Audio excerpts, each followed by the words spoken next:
Boa tarde a todos e a todas. José Saramago, O Ser e o Sentir, numa orquestra concertada para o desenvolvimento existencial, é o mote desta comunicação. Nós, os investigadores do conhecimento, desconhecemos-nos. E é claro, pois se nunca nos procuramos, como havíamos de nos encontrar? Foi com um profundo senso que sabesse: onde estiver o vosso tesouro, lá estará o vosso coração. E o nosso tesouro está hoje nas colmeias do conhecimento. Efetivamente, o saber exige uma união entre a mente, o sentimento e a emoção. Por isso, cada ser humano surge como uma fábrica de pensamentos, ideias, fantasias, imagens mentais, desejos e emoções, que o impulsiona em direção à aprendizagem.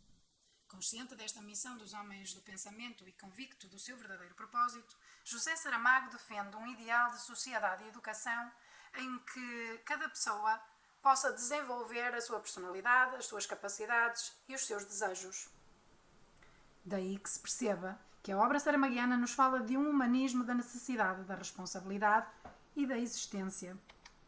O autêntico compromisso dos intelectuais com o seu mundo passa, numa primeira instância, por saber quem são, dado que parecemos viver num quarto escuro desnutridos de autoconhecimento, como afirma Cury.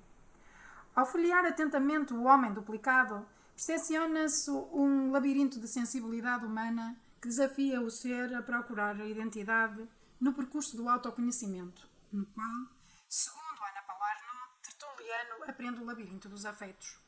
Num empreendimento incessante de autognose, já que não manifesta um reconhecimento cabal do seu eu, apesar de afiançar que identifica a sua identidade, pois a sua casa é a sua essência e está visível ao olhar exterior.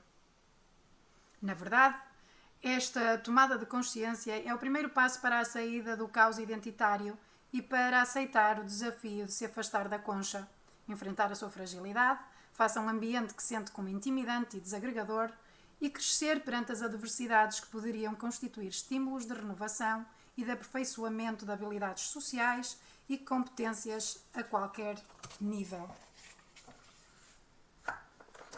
E cito: às vezes tenho até a impressão de não saber exatamente o que sou. Sei quem sou, mas não o que sou. Não sei se me faço explicar, mais ou menos. O caracol não rejeita o dedo que lhe toca, encolhe-se. Será a maneira que ele tem de rejeitar? Será. No entanto, você à vista desarmada não tem nada de caracol. Às vezes penso que nos parecemos muito. Quem? Você e eu? Não. Eu e o caracol. Esta tarefa de aprimoramento e reconhecimento da entidade é árdua. Dada a identidade ser uma mudança perpetrada pela passagem inexorável do tempo a que somos submetidos. Daí que indagar quem somos no sentido de reencontrar o eu parece impossível. Em As Intermitências da Morte, há um convite para refletir sobre esta vertiginosa metamorfose que nos impossibilita de ver com exatidão se há em nós algo do que fomos ou quem verdadeiramente nos tornamos. Desde a criança enrugada e vermelha nos braços da mãe até este dia de hoje, quando nos perguntamos se somos realmente aqueles que fomos ou se algum gênio da lâmpada não nos irá substituindo por outra pessoa a cada hora que passa. Esta tarefa de aprimoramento e reconhecimento da entidade é árdua. O ser é, efetivamente, um conceito amplo e multifacetado que inclui aspectos psicológicos, filosóficos e sociológicos da existência humana. Em Ensaio sobre a Cegueira, a epilepsia permite conhecer melhor o interior de cada um, oferecendo uma oportunidade única de vislumbrar a essência. Afinal, dentro de nós há uma coisa que não tem nome. Essa coisa é o que somos. Contudo, também possibilita reconhecer que o olhar que dirigimos continuamente ao nosso semelhante é fugaz. Se eu voltar a ter olhos, olharei verdadeiramente os olhos dos outros, como se estivesse a ver-lhe a alma. A alma? Perguntou o velho da venda preta. Ou o espírito? O nome pouco importa. A questão do ser pode surgir como alvo de uma abordagem significativa, a partir do estudo da consciência, do caráter, da emoção, da memória e da cognição. Assim, parafraseando Asdad, a literatura e a leitura emotiva da literatura ficcional produzem efeitos psicológicos positivos, como potencializar a habilidade de testar situações hipotéticas nas mentes antes de agir, permitindo a compreensão mais ampliada do próprio através do contacto com a panóplia alargada de personagens literárias. A compreensão da atividade cerebral subjacente a esses processos é importante para entender como as pessoas influenciam o mundo e se relacionam consigo mesmas e com os outros. Afinal, o ser humano pensa primeiro com os pensamentos dos outros.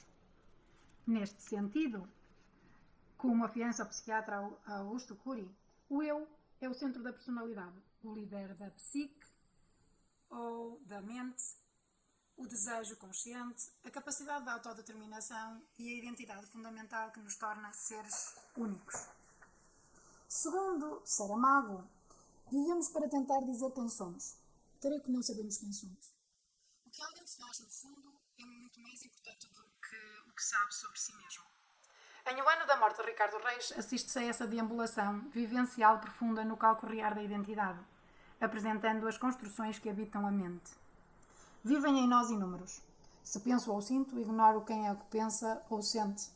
Sou somente o lugar onde se pensa e sente. E não acabando aqui, é como se acabasse, uma vez que para além de pensar e sentir, não há nada mais. Nesta perspectiva, a literatura pode proporcionar um maior conhecimento sobre o eu, uma vez que, como realça Leonor Simas Almeida, na arte da ficção existem seres imaginados, com os quais aprendemos algo sobre nós e sobre o mundo, pois a arte de ficção narrativa, de algum modo, gera seres humanos imaginados, em cujas relações e conflitos nos envolvemos das mais diversas formas e com as quais aprendemos sobre nós próprios e o universo que nos rodeia. Nesta linha de pensamento, José Saramago reconhece que ser dá muito trabalho. Pensar, duvidar, interrogar-se sobre si mesmo, pelo que as suas obras se podem utilizar para percepcionar uma busca que se traduz num processo de reaprendizagem que começa e acaba no próprio ser humano. Para tal, há que acreditar na capacidade e no poder do homem para lutar contra várias espécies de adversidades, de obstáculos e de violências, como afirma Ana Paula Arnaud. Em A Caverna, esta arduidade inerente à existência está bem patente, pois a experiência humana pode ser entorpecente, inquietante, complexa e oblonga, cheia de chavões perversos que dificultam o caminho. Dizemos aos confusos: conhece-te a ti mesmo, como se conhecer-se a si mesmo não fosse a quinta e mais dificultosa tarefa, operação das aritméticas humanas. Assim, a autognose é determinante, dado que viabiliza a identificação das necessidades individuais e ajuda na resolução de conflitos internos, e ao mesmo tempo promove o desenvolvimento de uma postura positiva em relação à aprendizagem, aumentando a motivação e a confiança, pois permite um maior entendimento das nossas habilidades e limitações. Na realidade, conhecer pelo menos um pouco da caixa de segredos do intelecto humaniza-nos, dá-nos um choque de inteligência que tira as vendas dos nossos olhos, como refere Augusto Cury, despertando a vontade de explorar um pouco mais a essência. Saramago, em Memorial do Convento, escora a ideia de que é a vontade dos homens que segura as estrelas, sendo fácil ver que, faltando os homens, o mundo para. Daí que seja imperativo incitar o alvedrio a uma viagem interior de engrandecimento e identificação. Na narrativa saramaguiana, ocorre uma viagem interior, conducente ao verdadeiro conhecimento de outrem e concomitantemente ao seu próprio conhecimento, bem como ao conhecimento do sentido da vida, como refere Ana Paula Arnaud. Efetivamente, para o autor, o ser está associado às palavras e às narrativas, pois estas são uma herança vocabular que nos torna epígonos de uma descência ininterrupta e duradoura. Por esse motivo, o autor revela que, se é verdade que não somos mais que contos ambulantes, contos feitos de contos, e que vamos pelo mundo a contar o conto que somos e os contos que aprendemos, parece-me igualmente claro que nunca poderemos chegar a ser mais do que isso. Esses seres feitos de palavras, herdeiros das palavras, que vão deixando ao longo dos tempos e do tempo um testemunho de palavras, o que têm e o que são. Deste modo, tendo em conta que somos criaturas feitas a partir de vocábulos, descendentes de histórias que nos permitem deixar um legado de termos que retratam o que possuímos e a nossa essência, é possível afirmar que é através das narrativas que o leitor cria a ligação ao mundo que o rodeia, o que lhe permite a recuperação de memórias e o despertar de um universo intelectual paralelo que capta a atenção de modo irresistível, o homísio dos afetos, onde se encontram os sentimentos e as imagens mais marcantes da mente. Efetivamente, como advoga Paul Wickman, os vocábulos surgem como representações emotivas e promovem o desenvolvimento pessoal. Quando sentimos que algo é importante para o nosso bem-estar, há uma série de mudanças fisiológicas e comportamentos emocionais que afetam a situação.